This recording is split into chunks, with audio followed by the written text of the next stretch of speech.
रामचंद्र जी कह गए सिया से ऐसा कलयुग आएगा, हंस चुनेगा दाना तिनका कौवा मोती खाएगा। जी हाँ दोस्तों, कुछ ऐसे ही हाल है हमारे देश के किसानों का।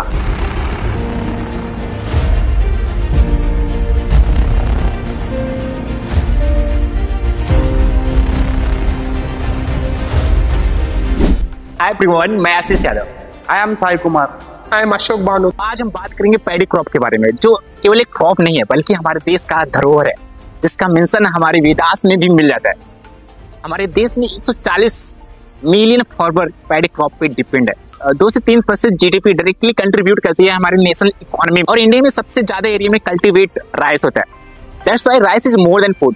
It's festival like Onam in Kerala, Bihu in Assam and हमारे यूपी में जब हम ट्रांसप्लांटिंग करते हैं तो वहाँ के महिलाएं गाना गाते हैं, और वो अलग एक फीलिंग होता है यार। ऐसा लगता है कि राइस हमारे देश के कड़ कड़ में समाया हुआ है, और ये हमारी संस्कृति का बहुत ही अहम हिस्सा है। पैडी का साइंटिफिक नेम राजा सटाइवा होता है, और 24 स्पीसीज होते हैं, जिसमें से 2 स्पीसीज कल्टीवेट किया जाता है, और सबसे फेमस माना जाता है वो राजा सटाइवा, जो मैक्सिमम वर्ल्ड वाइड कल्टीवेट किया जाता है, ज्यादातर हमारे इंडिया में तो यही सब होता है। तो चलिए हम थोड़ा सा देखते हैं बहुत ही संक्षेप में, फ्रॉम सीड टू हार्वेस्ट।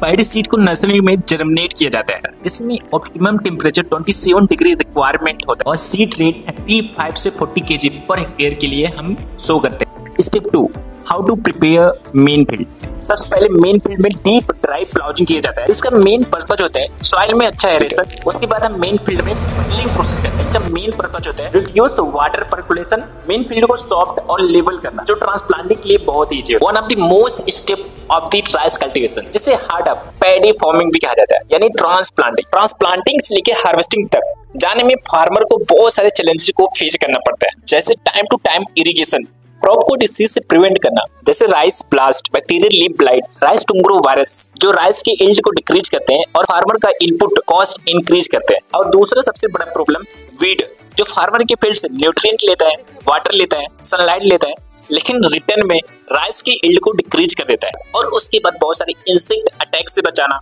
और जब उसके बाद एक फार्मर प्रॉपर न्यूट्रिएंट और वाटर मैनेजमेंट करता हुआ from seed to harvesting phase तक पहुंचता है, उसकी खुशी का ठिकाना नहीं होता।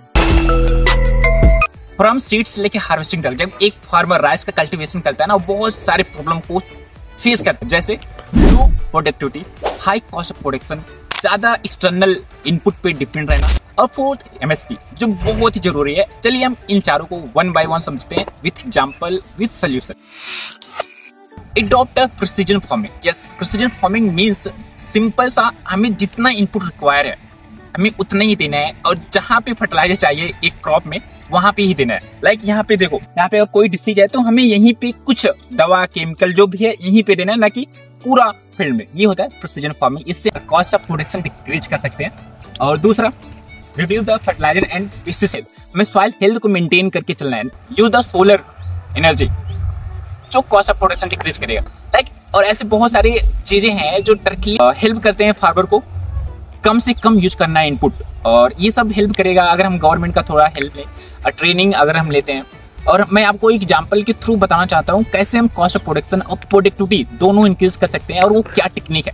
हाँ, तो हम बात करेंगे SRI, सिस्टम ऑफ राइस इंस्टीफिकेशन।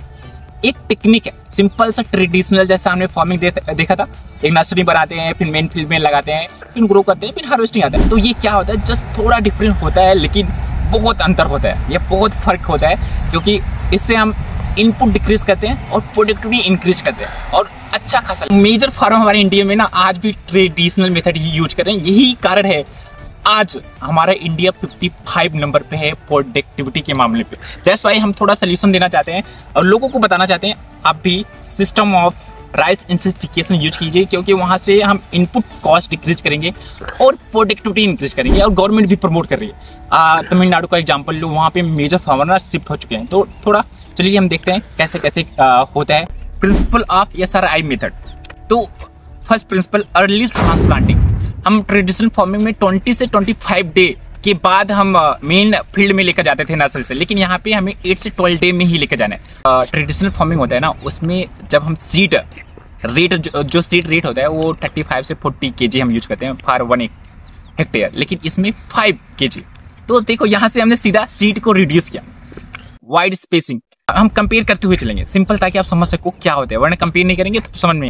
दूसरा वाइड स्पेसिंग, हमें एक ही सीडलिंग को लगाना है मेन फील्ड में, ताकि वहां से वो मैक्सिमम टिलर प्रोड्यूस करे। Third principal, alternate waiting and drawing.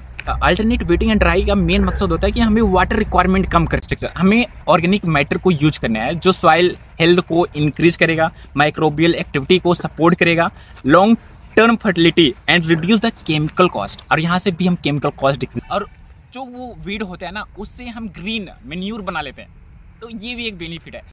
Increase 20 to 50% compare to the traditional farming.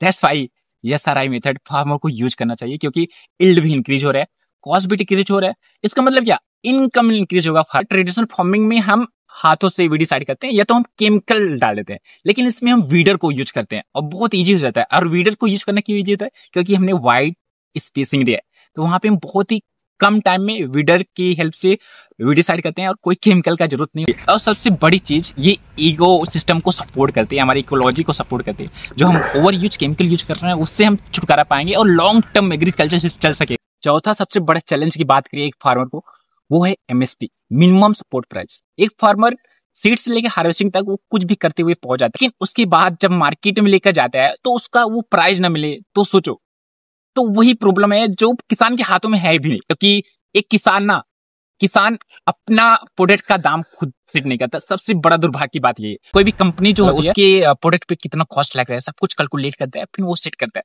और वही मार्केट में बिकता है। लेकिन फार्मर के साथ ऐसा नहीं होता। तो इसलिए मिनिमम सपोर्ट प्राइस इस समय सबसे बड़ा मांग है, जो फार्मर खुद सॉल्व नहीं कर सकता, उसे सिस्टम ये सॉल्व करना पड़ेगा। Integrated farming system. Rice is the central crop, and other enterprises are built around it. It is for synergetic sustainability and higher income. Examples: rice plus fish, rice plus mushroom, rice plus livestock, rice plus duck. Benefits in the integrated farming system. Add the extra income to the farmers, maximum use of the resources, increase the productivity, reduce the input cost, increase the good quality of the nutrition food. Farmers are the backbone of our nation. They work day and night to feed millions, yet often they live in pain and poverty. But their hard work question remains: why our farmers are dying? Every year, thousands of farmers lose their lives, not because of they don't work hard, but because of their hard work isn't valued or supported. Why farmer deaths happens? Government neglect, 2. Low crop prices, 4. Climate challenges, and 5. Mental and emotional stress. Consequences like suicide, thousands of farmers end their lives every year. Conclusion is, farmers don't ask for sympathy. They ask for support, respect, and fairness.